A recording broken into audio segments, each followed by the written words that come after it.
Yo, alright, so I'm gonna be only talking about camera stuff in this video. If you don't want to watch that, you can watch something else because I'll be uploading some cool stuff later.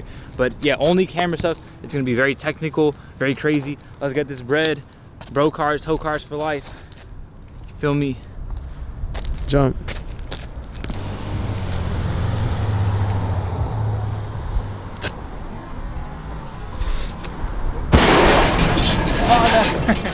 Oh. Yep. Are you sure? Yeah. Wasn't that bad, right? Island is so bad.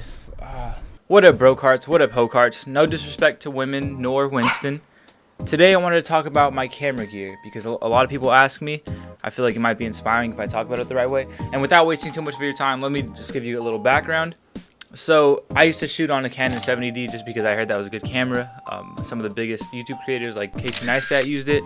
So I just wanted to get a Canon 70D. I used this camera for like a year and a half, I'd say, and I still didn't really know anything about cameras, but as soon as I started to like really learn about everything and focus and study things, I got super into cameras and wanted to buy this camera, which I'll talk about right now. As soon as I got this camera, I wanted to make sure I could use every single feature, every single little aspect of it. I wanted to be able to get every single feature out of this camera, so I literally for like 3 days slept with it, walked around with it, used it in any situation I could, just so I got very comfortable with it. And I recommend doing that with any camera you do get because I feel like it's very important to know your camera, to be comfortable with it, to know what kind of shots you can get, and pretty much just know what your camera can do. So that aside, let's get into the camera that about 90% of all the content on this channel is filmed on. The Sony a6500. So when I was looking to upgrade from my 70D, I wanted to get the best quality possible at a good size and good price. This Sony shoots in 4K at 30 frames and 24 frames per second. It also films in 1080 at 120 frames, and all three of these modes are 100 megabits per second, which basically means there's a lot more information being written to the card per second, so everything is a lot crisper, cleaner.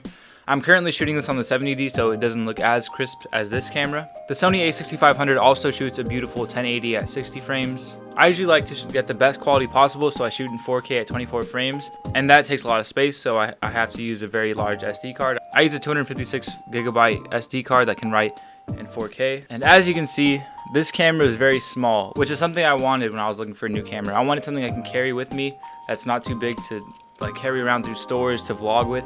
So this fit that perfectly. The little aspect that is just part of this being a small camera is that it has a small sensor. As you can see, it is not full frame, and that basically just dictates how much light is let into the camera as well as how good the shot looks. This is a 1.5 crop on pretty much any lens I put on it. And this might be sounding all very techy and complicated, but basically it means that if I use a 10 to 18 millimeter lens, it'll be multiplied by 1.5. So a 10 to 18 lens would be 15 to 27, which is still wide. This lens is still perfect for what I'm using it for. But anyways, let's get into the price of this camera. Compared to a full frame camera like an A7 or an A9 or even a Canon 6D, this Sony crop sensor with a very similar image at $1,200 is actually very reasonable. It's a very good price for like what the quality is like on this camera. One of the best values for this camera and a lens is the kit lens that comes with a lot of these cameras. And this is what I kind of used for a lot of the early videos that I shot on this camera when I first got this camera.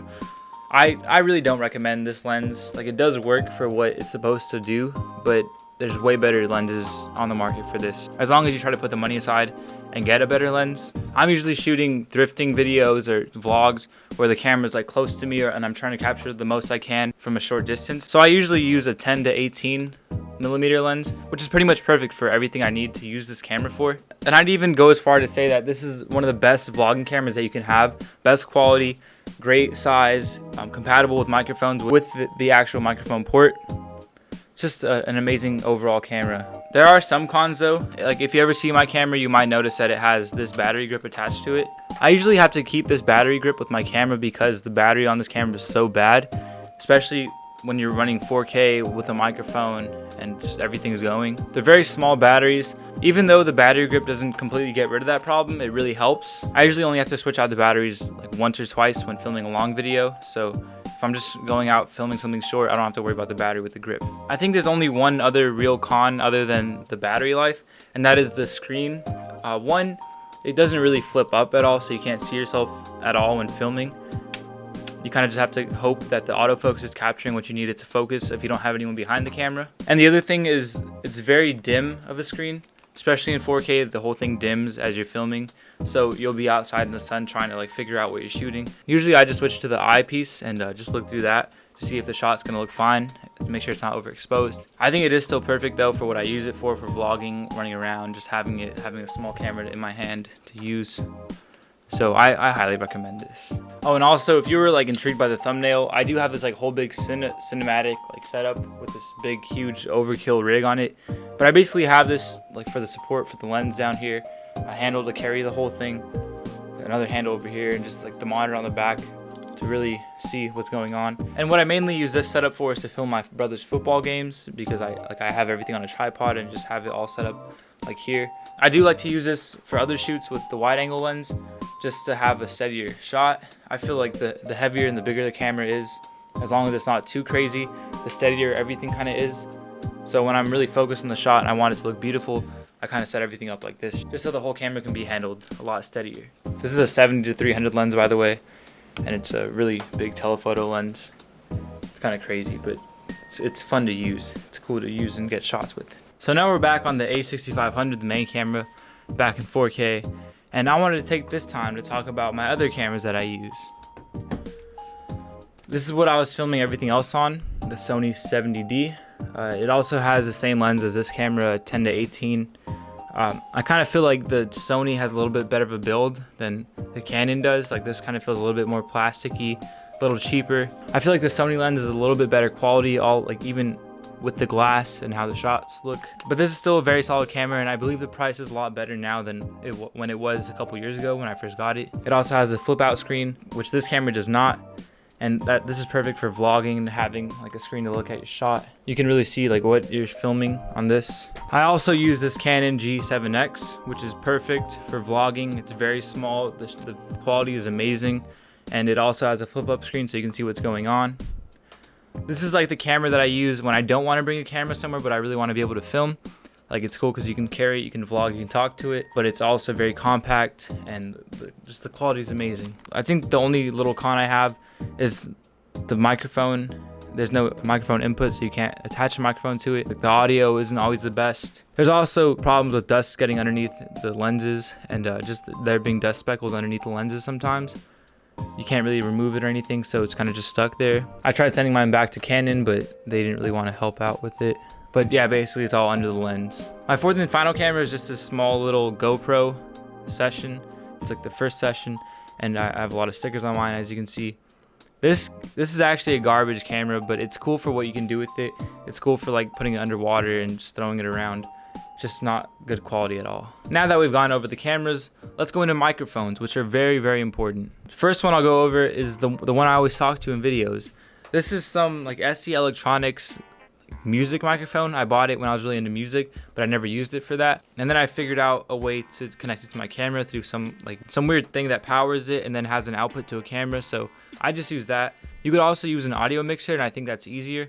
But yeah, this microphone is very clutch when it comes to filming like sit down talk videos, because I can have a microphone right here. Now let's get into the onboard microphone I use mostly now, and that is the Rode Video Mic Pro Plus. It has like the plug-in power thing where it turns on whenever you turn the camera on.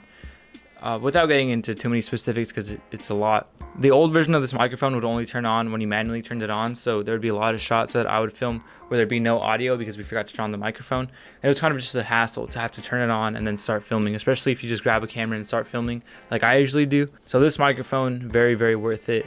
It also has the detachable plug, and then it also has a little couple add-ons, just like low cut, like high pass filter things, just to make everything sound amazing. Before I got that microphone, I used the Video Micro Rode. I also cut down like this thing because I feel like it was unnecessarily large. I cut it to be this small little size, and I think it looks funny, but it works perfectly. It works like a dream. I currently don't use this as often anymore. It'd be perfect if I needed something small to carry with me, but I usually prioritize sound and quality over like convenience, which is why I like to use this microphone. Last microphone is this thing, and I use this occasionally, but sometimes it's just too much of a hassle to use, and it doesn't even sound that great for the hassle that it causes. But it's this Saramonic UW Mic 15 system, and yeah, it's pretty cool because you can like talk to it and have the camera far away from you and just be able to talk, like get your voice only. So it's cool for that. It's kind of a novelty, not the best to like run around with. Perfect for interviews and stuff like that, but not perfect for everyday vlogging. Now that you've seen the cameras that I use and the microphones that I use, let's get into the little accessories. And there aren't really that many, but something that I find very key, especially for filming in the sunlight, is an ND filter. Sometimes you'll see me in videos taking this off or putting it back on, but basically it dims the entire shot by lowering the amount of light that the lens light lets in. So if I were to just hold this up to the camera right now, it would be like very dark. Basically you twist it and it gets brighter. So this is very helpful when you're trying to dim the shot without like changing the camera settings too much. I also use the battery grip very often. I kind of talked about that before, but that kind of lifts the worry of the camera dying, like shutting off in the middle of a shot. If you're going to be using a Sony a6500, I really recommend that battery grip. Something else you might have seen is the monitor that was attached to the whole big rig system. And that's an Andicine, like Andicine 4K monitor.